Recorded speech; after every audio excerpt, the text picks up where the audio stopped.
Welcome to the Honest Designers Show, your transparent look into life as a modern designer.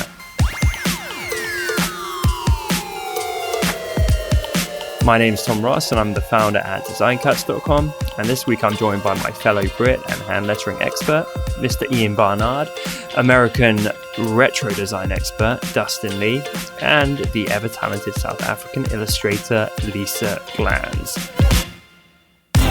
This week we are back with round 2 of Q&A, and we have the illustrious Mr. Lee back in the building. What's up, Dustin? Nothing. Okay, let's keep going. Back. Glad to be hanging out with you guys. Satellite delay. I was caught off guard a little bit. Yeah, it's great to be back. I was really looking forward to having this time hanging out with you guys. I think this is technically still the intro, but without further ado, let's get into the show. Can I just point something out that I've only just realised is that when you introduce us three, we all wave, but on the actual video, There's nothing. we're not actually on it. Well, keep it going because it makes me feel warm and fuzzy inside. If So you the don't mind. only idiots go, hello. Yeah, like, I wonder what people think of my wave, but like, actually, it's not actually featured. We'll feature some more waves for the peeps out Maybe there. we could do maybe a collection of waves through the years. Do a Brady Bunch where we all look at each other. Yeah. We've got a few fantastic questions this week, and I'm going to jump right in with Malka Klein, who asks, how do you deal with the roller coaster of lots of opportunity versus lots of nothing in a new business? And I presume Malka is talking about freelancing, but let's map this to any kind of creative business. And I also like how she put that, lots of nothing. Yeah. We've all experienced lots of nothing at certain points in our careers, I'm sure. How do we deal with the roller coaster? Because it can feel damn uncertain. What do you guys think? Yeah, it does. I mean, that's unfortunately the life of a freelance person. Yeah, I guess, I mean, we always say that. You have to save, don't you? Save when times are good to carry you through the bad times. I mean, that's the obvious, in my opinion. Save. Save money. Absolutely. I mean, that's an obvious. I'm talking to my personal trainer at the minute. Yeah. Probably shouldn't share this publicly, but he's not going to listen to the show, so that's fine. He may was not. saying how things have been like a bit more tight recently, which I think is often quite common at certain points in the year if you're a personal trainer. And he was talking about all these savings he's making and living on a budget. And I reminded him how last year in summer, he was literally living like he was Jay-Z or something. Like he was flush with cash. And every time I saw him, he'd like just, got some like amazing expensive new trainers, or was like going away on a mini break or doing something. And he was spending like there was no tomorrow. And it's that whole like hindsight's a wonderful thing. And in the quiet times, it's like, if only I'd put some money aside. So yeah, I think that's a great first tip. Yeah. Something that I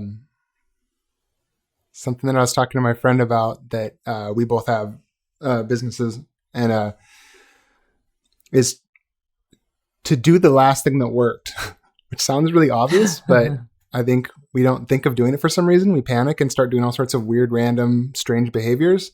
So if you can keep like a little notebook or make a log of the things, what worked, what did I do, for instance, maybe before you got your last lucrative job, freelance job or whatever, what was the last thing I did before that job came in? Like a haircut or something? Well, related with some sort of correlation between it. So for instance, like in my business, it's not a freelance business, but if we're having a month that's slow, I'll say, what are the things that I know are levers that make money? Let's do those. Let's not try to invent things. Mm-hmm. Okay, so I like that. I guess what you're saying is use it as fuel to put in the right kind of work and turn things around. So instead of dwelling that I'm getting a whole lot of nothing, it's like I'm going to channel that feeling into something more positive, trying to actually attract more business. Yeah. And don't go don't go read blog posts on how do I get business. Think about how you got business last time and then do that. That tends to work. Yeah, it sounds simple, but it's very true. and people often don't operate in that way. Yeah, I think that's smart. Something I like to do is zoom out, because it's so easy to feel anxious if you're having a bad day, week, month, whatever it might be. But when you actually zoom out and see the macro trend, often over years, it's like, well, you know what? This year is so much better than last year, which is better than the year before. You don't feel so anxious. And I'm sure I've talked about this before on this show, but the closer you are to something, the more anxious you feel. Case in point, I'm sure all of us have probably been neurotic enough to be live refreshing, like some sales, right? I know I've done it. I still do to some extent. You're live refreshing. That can feel exciting if it's going well, but if it slows down or it's not going well, it feels incredibly anxious. Like if we launch something and we're there refreshing, you're like, why hasn't there been another sale? Why? It's been 10 minutes. There still hasn't been another sale, right? You drive yourself insane. And so I think... I remember you gave me the piece of advice, it was probably 2 years ago now, but I was stressing out one day. I was like, oh my gosh, sales are horrible. Like, this is the end. Like, my business is going to end. And you were like, dude, you can't measure your business by the day. You have to look at probably a month at a time, because one day can be an anomaly. Yeah, and even a month. I know business owners where if every month was like that month, they'd be out of business. But they're like, yeah, it's a blip. It happens. The same way everyone probably has good months. Like Malka talks about months of opportunity, you know, it's no different from those. Don't get caught up in those, because you get high on your own supply with those and you're like, I can take the world on and this is great. And then the next month, you know, slumps back down to average and it's like, oh, where'd that go? The thing is, like, holiday house owners are not going to get like a good month in the winter compared to the like summer. So, you know, they know that most of their income is going to come over like just 3 months, I think. So. Oh, that's so true. Yeah, so I guess what you're saying is be mindful of the trends. And that's actually a really good point, because we often look back. We will have a slightly quieter month and be like, what the hell is happening? And then we look back and we're like, oh, it's that month every year for the last 4 years. We should probably stop freaking out and expect this to happen now.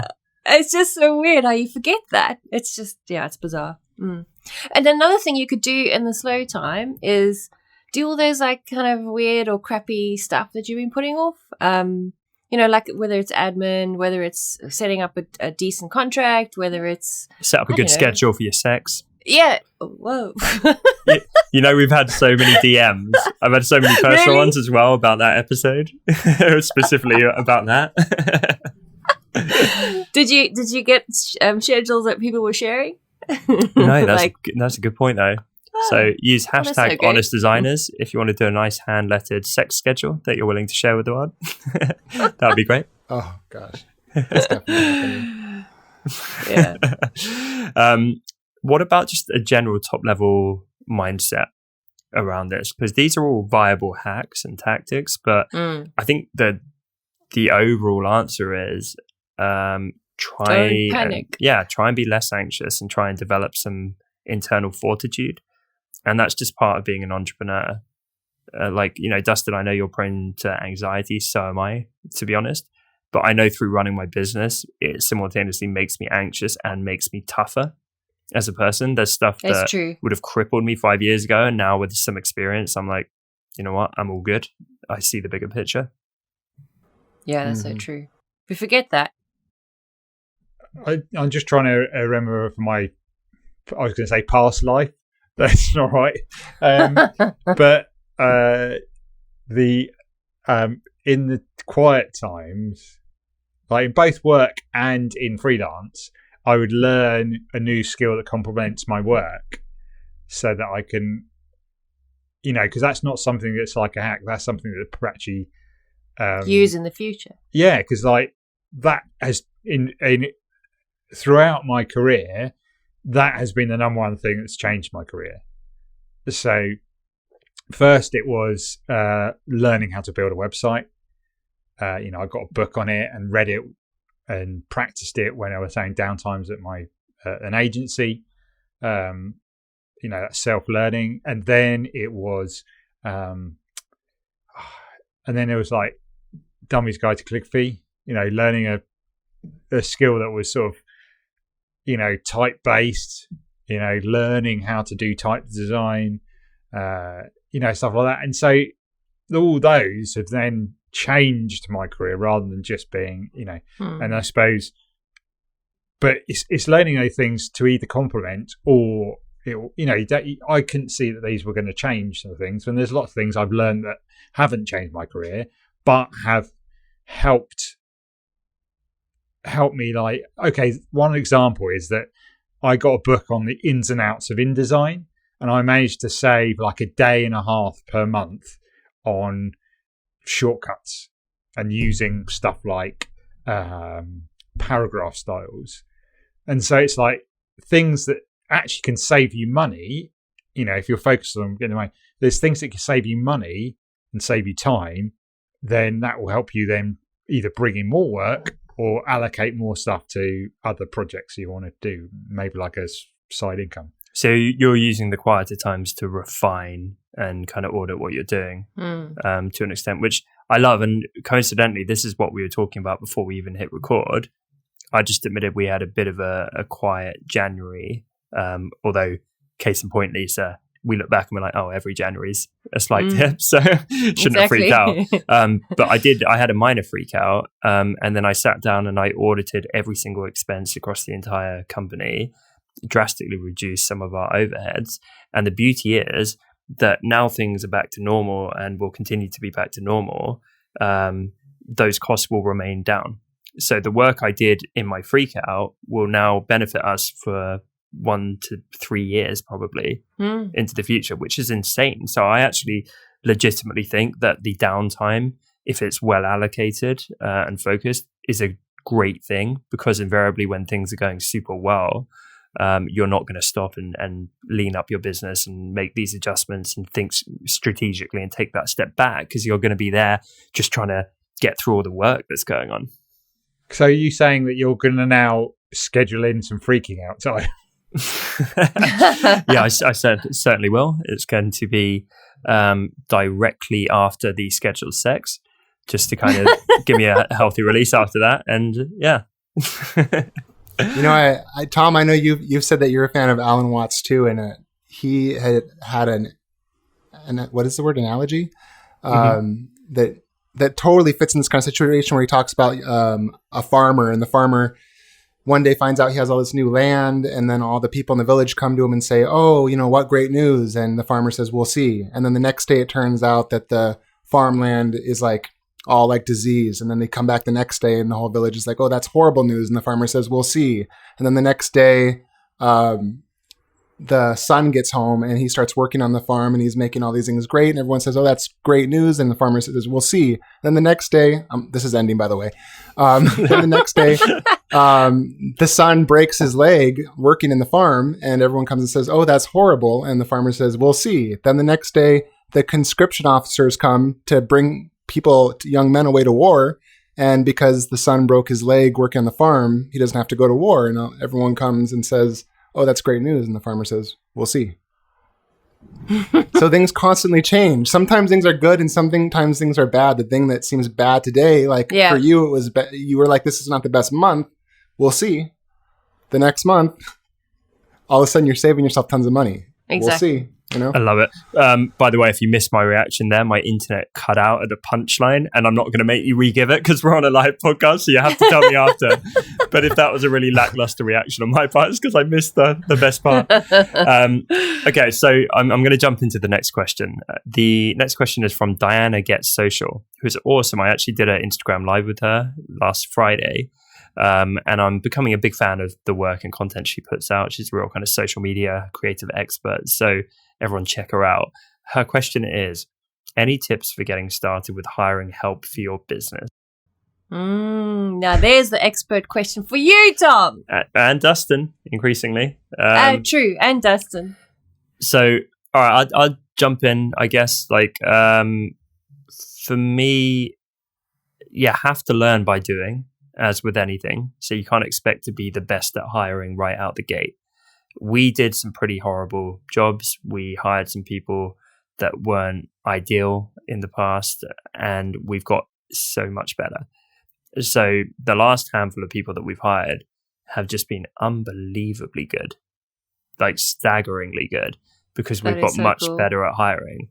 Like honestly, they're perfect. So that wasn't happening as frequently in the early days.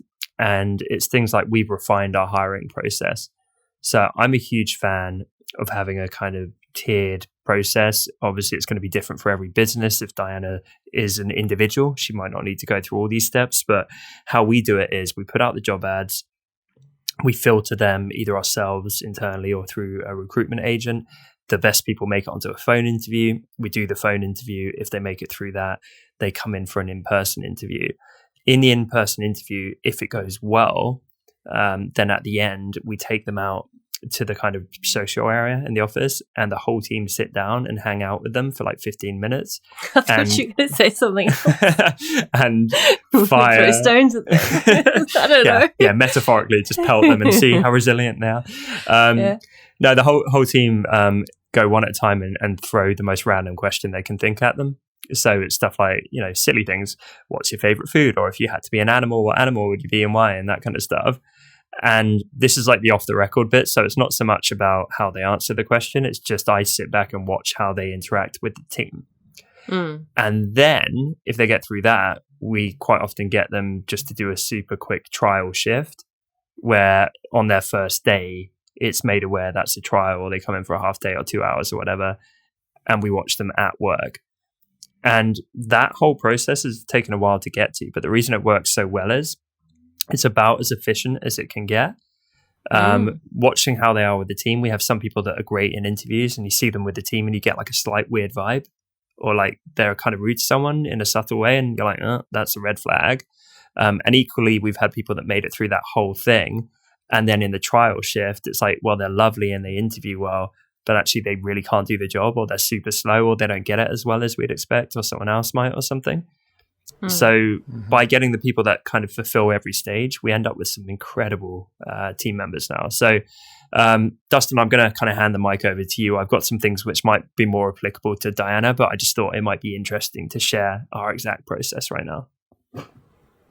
Yeah, well, yours is much more refined. I hope someday my process becomes that refined. Mine's a lot more random. So what I tend to do is keep my eye out for people that do a good job at work in general. And when they pop up, I kind of feel like they can learn whatever they need to do. I know that's kind of common advice that you hear, but I'll literally every so often someone comes up and they're just on the ball, like they answer, unlike me, they answer emails quickly. They hit deadlines. They're super friendly to talk to. And then I'll just keep them in my head. Mm-hmm. So that's how I know it's like not nearly as refined. No, I like it. That's smart. Process, so you've got your list that's building of potentials. Yeah, because that's the hardest part, right? The hardest part is you can't change someone's personality or behavior for the most part. Yeah, you really can't. It's so rare that people will change as well. So if someone's like being a nasty person within the team, you can talk to them and try and turn it around, but it's very unlikely you're going to change their personality or fix that long term. So true. I would say as well, a weird thing that I used to do, I don't know if you can relate, is I would almost be the one that was like trying to sell us to them. And so I'd be like, why? Yeah. Okay. It's like, it's amazing here. Like, you need to come work here. It's going to be great. And I'd got a slide. Yeah, exactly. Like, we're working on it. I'd almost try and oversell it because I'd be so overzealous. And I learned that was really the wrong approach for a few reasons. It's because I was almost doing more talking than they were, which is not good for an interview. And you never want to overpromise and underdeliver on anything. And so now, and you guys are going to tease me about this, I kind of do the opposite approach where I'm not mean, but I will ask deliberately quite hard questions and I will actually try and put them off. So I'll try and think of some of like the downsides or more negative or boring or whatever aspects to the role. And I'll drill them about that. And my thinking is, if after all that, they still really want the job, then it shows they're super committed. And then when they join and I'm like the nicest boss ever and the job's actually awesome and the team are incredible, they're like elated and over the moon. And more often than not, when I really put someone on the spot, you can tell where the wrong people kind of crumble. And some people, you throw these tough questions and you almost make the job sound worse than it is. And if they're like, you know what, that's a bit of me, I really, really want that job still, then it's like you're probably onto a winner. And I think the reason I'm saying this is Diana, it sounds like she's quite early in her journey and she's such a bubbly, like happy, positive person. I wouldn't want her to go all guns blazing, like almost she shouldn't be doing the selling. Yeah. They should be. Yeah. You know, you can be nice and positive, but yeah. Another thing is you can, I have almost everyone is always a contractor. So you don't have to tell someone that it's a full-time employment or it's a long-term thing. You can start with them just being a contractor, let them try a job, never even mention the fact that this could be anything other than that. That way you don't have to go through the painful thing that no one wants to do, which is tell people that it's over and it's not going to work out. You can kind of sample them, see how it works, and then at that point extend an offer. I learned that the hard way after I promised people the world in terms of how much work I'd have for them and whatnot. Yeah, and you don't do it from a bad place, right? You do it because you're excited and passionate and you're maybe a bit of a people pleaser in that scenario. That's why I did it anyway. I'm like, I want this person to be really excited and happy. But then if it's like, oh, it's not quite as rosy as you promised, or there isn't quite as much work, that's going to be detrimental. And you think the best of them, you just like you expect, you think the very best things you could of them. And inevitably people just naturally sometimes don't meet those, which is fine. But yeah. Love it. And along these lines, it doesn't have to be negative, but I just think unbelievable transparency. So I do this with everything now, business partnerships, even friendships, certainly interviews, where I will black and white just tell them everything. Again, I'm not trying to big up the role. I'm like, here is exactly how your working day will look like to the detail.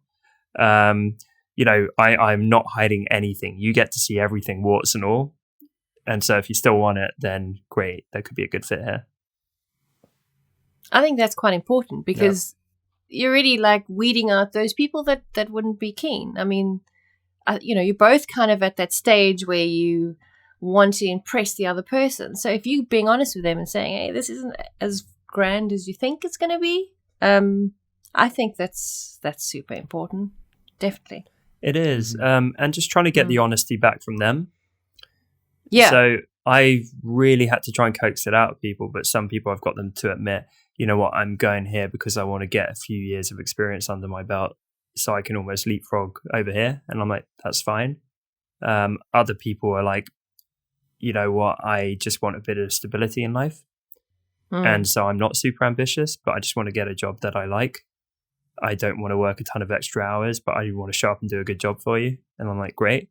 Other people are like, I want to rise up the ranks super rapidly and I'm incredibly ambitious. And I'm like, cool, and good bump for you. you off the pedestal. Yeah, like whatever it is though, is trying to get to that truth. And I love having those open conversations. They're quite fun if you can get to that point. Don't you I mean, initially it feels kind of awkward, but it actually feels really good once the two of you, engage that way, I find. Massively. And then you feel so like liberated. It makes quite a difference. Absolutely. If someone just says, "Oh, I just like love working with people," or "I just love whatever," you're like, "Okay, come on, truthfully, is it the money? Is it the perks? Like we all know that we don't just like love working with people, so we go out and I mean." That's not the sole reason. That's probably not even like in the top 3 reasons. It's trying to cut through the standard interview bullshit, basically. Yeah. And be like, just talk to each other like human beings. Exactly. Yep. I like it. Cool. My final point on this topic would be who to hire and what to hire for. Oh, yeah. So generally speaking, what are you currently doing that is lower impact on your business? And what are you currently doing that you don't enjoy a whole bunch? Start there. If it's something that ticks both of those boxes, definitely start there. So we all do a load of work where we don't love it and it's actually not the best use of our time, but we find we're doing it anyway. So delegate, free up that time, and then double down on the stuff that you love that's having a huge impact on your business. Easier said than done, but that's it. I was going to say that is so easier said than done because your biggest advice to me, Tom, was like, you got to let it go. It's like you're going to find somebody who can actually do the job that you think you're doing okay, even though you hate. Someone's going to do it better than you. And like, you might, I mean, this sounds incredibly arrogant. You just think that's impossible. How could they possibly know what I'm doing and, do it I'm better? Lisa But the it's Machine true. Glands. Yeah. Something like that's not intuitive that one of the owners of a company called Focus Lab, actually over by Creative South, we were going there, right by there, had told me was one of your first hires should be a project manager. And which doesn't make sense because you think, well, if I don't have barely anyone working for me or just one person, why would I need a project manager? But the thing is as soon as one person's working for you, the difference between managing 1 and 3, 5, 10 people is not that different. So as soon as you have one, you'd be surprised how much time you can spend doing management things for just a single person. And so I actually hired someone to be a project manager, and it saves me a ridiculous amount of time. And I only have a few people that do work for me. Didn't know that. That's really interesting. It is interesting. Can I borrow them? No. Hard to find. You were saying about, the bits you don't enjoy, you hire out someone else. I was just thinking next week we turn up and one of us is someone else. They just we took your advice. That's good, yeah. Dude, what if we did an episode and we all hired like a doppelganger type person of ourselves to like rep us? Yeah. I would love that. Yeah, my ineffective use of time is suffering you fools, Ian says. That's good. All right, the next question is from Tropicode. So they ask, is it possible to have a self-sustaining creative hobby, or is this an unrealistic goal? And I think what they're talking about is, by self-sustaining, I guess they mean maybe erring towards passive income, but maybe just being enough to sustain you.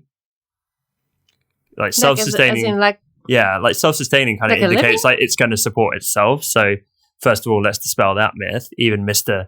Dustin Passive Income Lee over here works incredibly hard. There's no such thing as like complete hands-off passive income. Passive income is really just money that comes in while you sleep. That's not directly you trading your time for it. So putting that to one side, is it possible to have a creative hobby that you turn into a sustainable living? Hell yeah. That's like one of the biggest premises of this show. So Lisa, take it away, because I know you're passionate about this.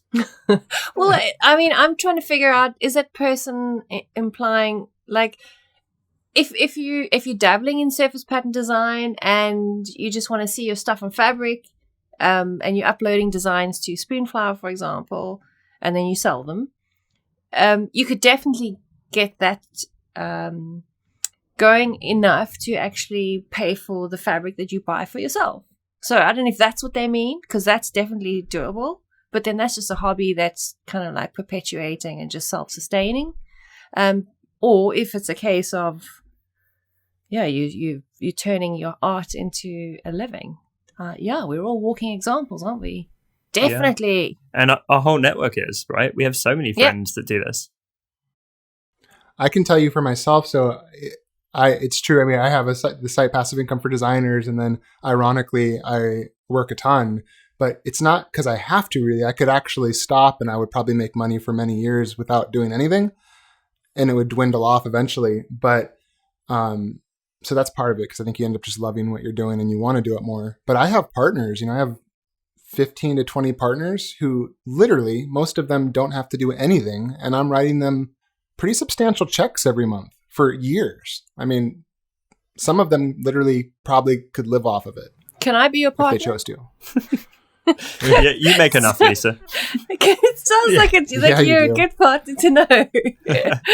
Damn. Seems like you're on holiday at your castle on the bluff too often. But it's true. Like, we send you guys money every single month, and we do nothing. Not really. I mean, you make amazing products, but a lot of the legacy products that sit there for years continue to make money. I mean, you guys do all the work, essentially, in terms Dustin, of we're in a mugs game, mate. What are we doing? We've built our own cages. Yeah. Right, they're like, all this advice we're giving, actually, why don't we take it ourselves? Yeah. It's kind of like the whole thing of like, do you own your cat or does your cat own you?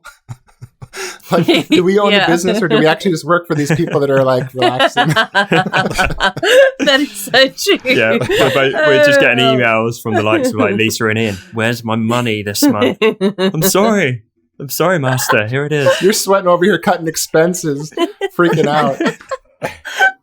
Yeah. Oh no. Waiting on the bunny check, laying in a hammock. I just asked a simple question to figure out who's winning here. Which person looks like a high-level Apple executive in the video right now?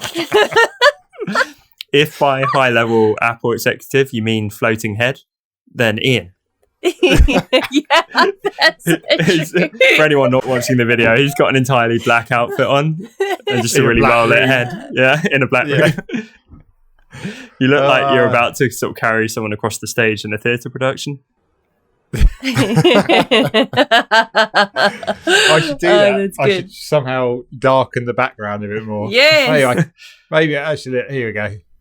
We haven't seen one of your tricks in ages. Yeah. Oh, it's so good. And then you need to do, what's that thing where you like whisper in the mic? And it's like the sensory experience. Oh, ASMR. Oh, ASMR. Yeah. You should Today's sound is orange. do that on YouTube.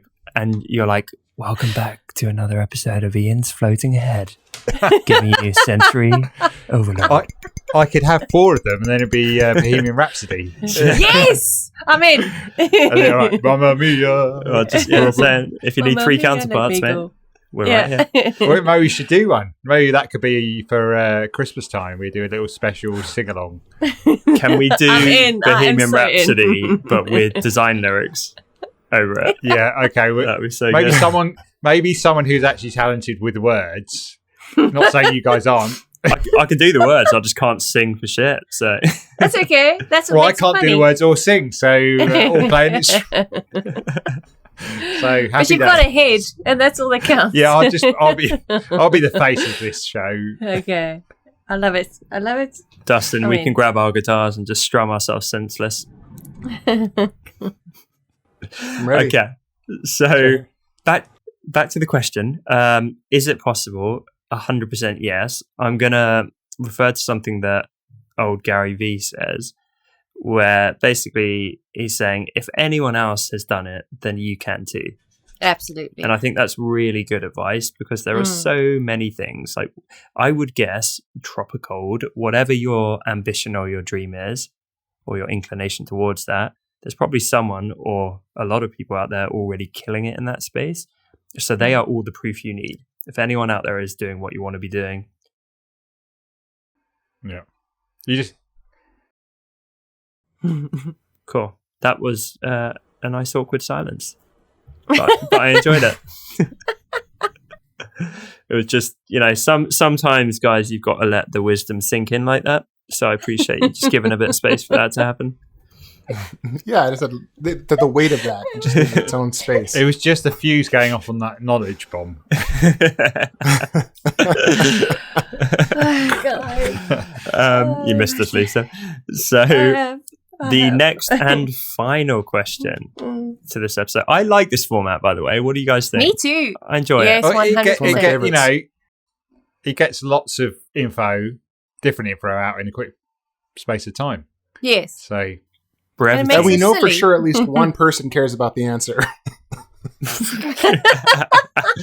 You say that. Good- They're probably good listening point. being like, that is awful It's the advice. crappiest advice. Yeah. If anything, we've lost 4 listeners. Sorry, guys. no. That might be everyone. I know. Yeah, we can afford for that. to Only happen. 4. Oh, gosh. Oh, goodness. So, final question is from Salt and Sambar, who asks, and this is a bit of a mouthful, I have to say, so bear with me. I started drawing comics recently.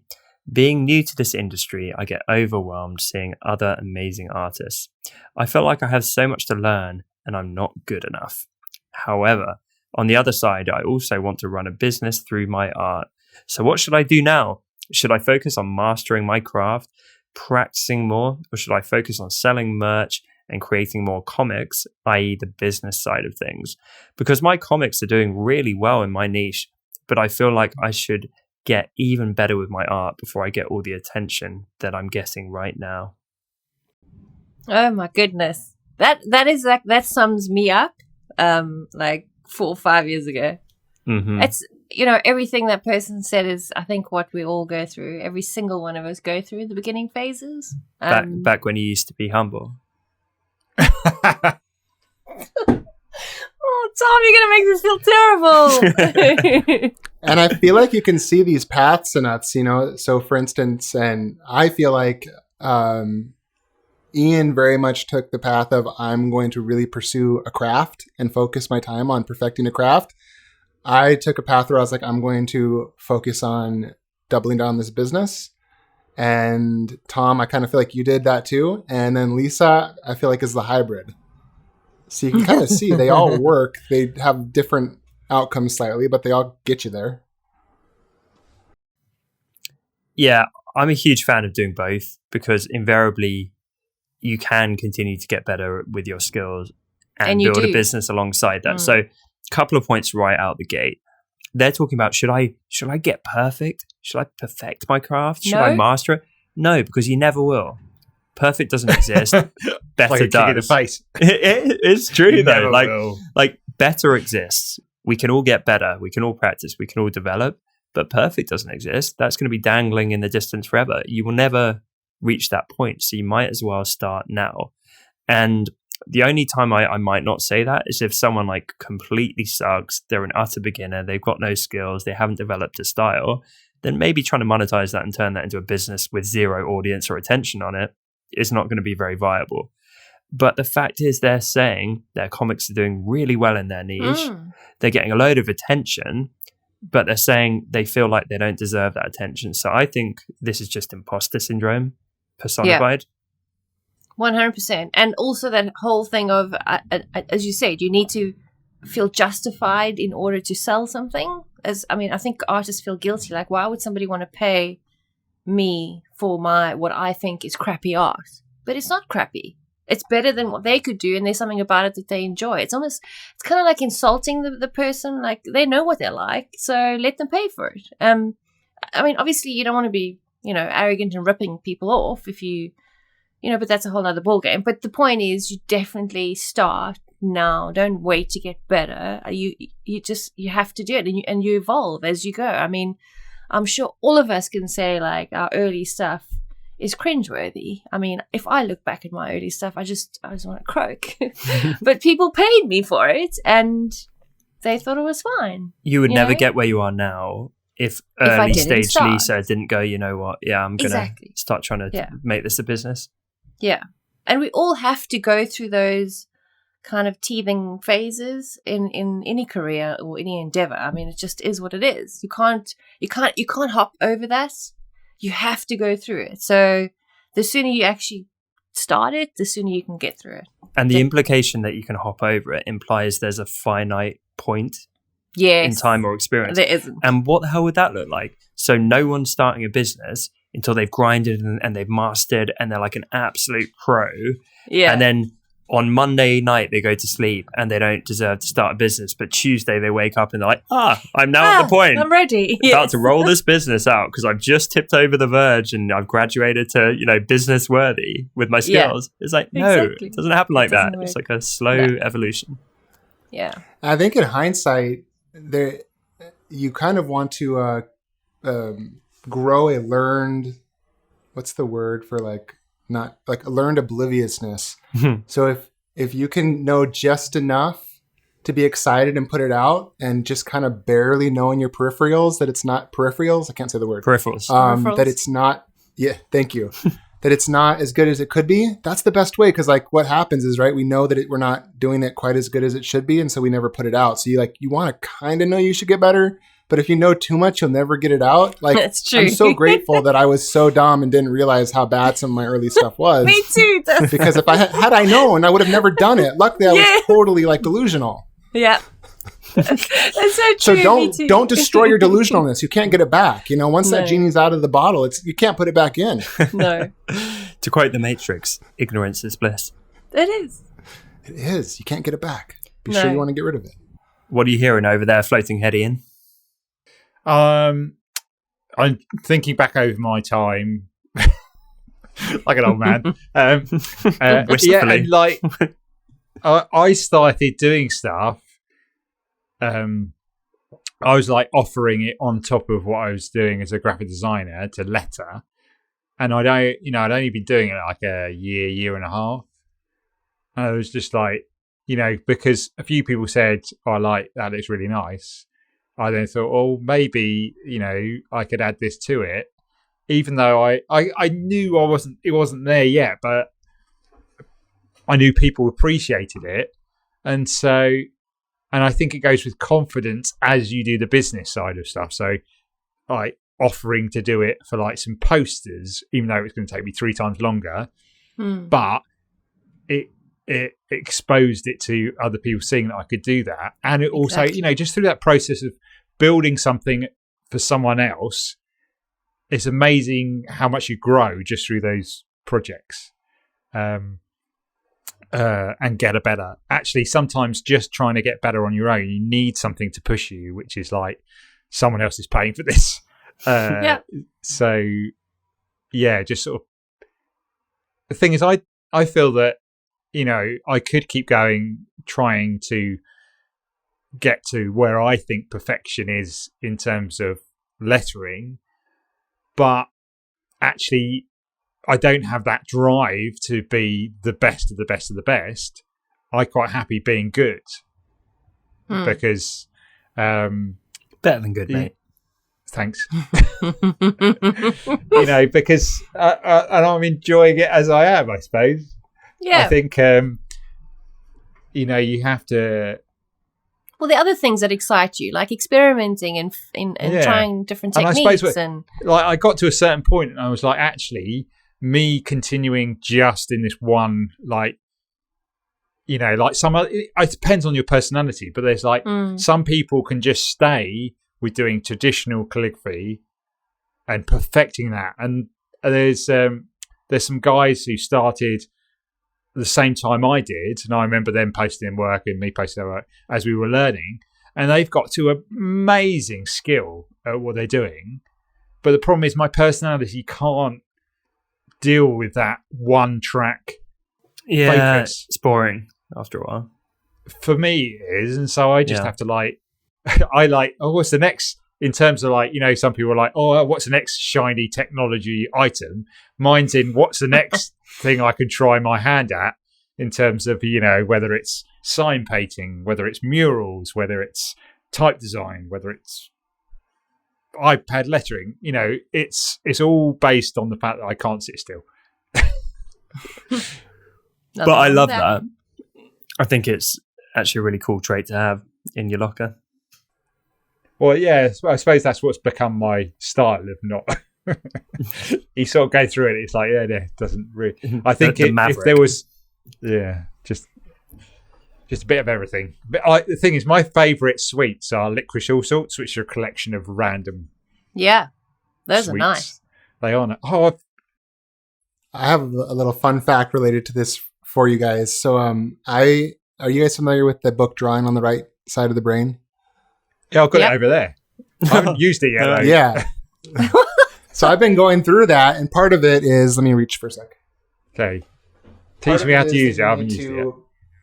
You need to build a picture plane, which you guys probably recognize this. You look through it and you draw onto the paper using a similar grid, right? Yeah. And so I was using this, and my wife said, "Isn't that cheating?" And I looked in the book. I said, "No." It turns out tons of artists did it. Van Gogh, he had one made. There was like a 30-pound one he had custom made that he would carry out. He would put this thing in front of landscapes, and then he would draw the landscapes using the grid thing. One of the greatest painters of all time, underneath the canvas and the beautiful paint is a grid. There's a dude that was carrying around a 30-pound grid thing that the blacksmith made so he could get his lines all in order. I mean, so it just goes to show, I'm sure he was like, gosh, a real great artist would not use the grid that I'm using. I should cut off my ear. or whatever. You know what I mean? But like, I think look what that's exactly how it happened. But you know what I mean? Like, think about the inadequacy he might have felt about that. But he was Yeah. using the grid thing, and look who he is. You know, so I feel like everybody always feels. Although like, he never maybe I'm made a not good cent enough, when he was but- alive, just saying. Say that again, Lisa. I said, although he apparently never made a cent with his art That's when he was because he alive. didn't make it into a product and sell it on design cuts. Exactly. It's because Exactly. someone was like, "Oh, that's quite nice. Shall I buy it?" And they're like, "No, he used that £30 grid thing. He's a phony." Well, that's because there wasn't a marketing expert like Tom. Because They you know, are- he ended up getting successful when his brother's wife started marketing his stuff. She started sending letters out about it.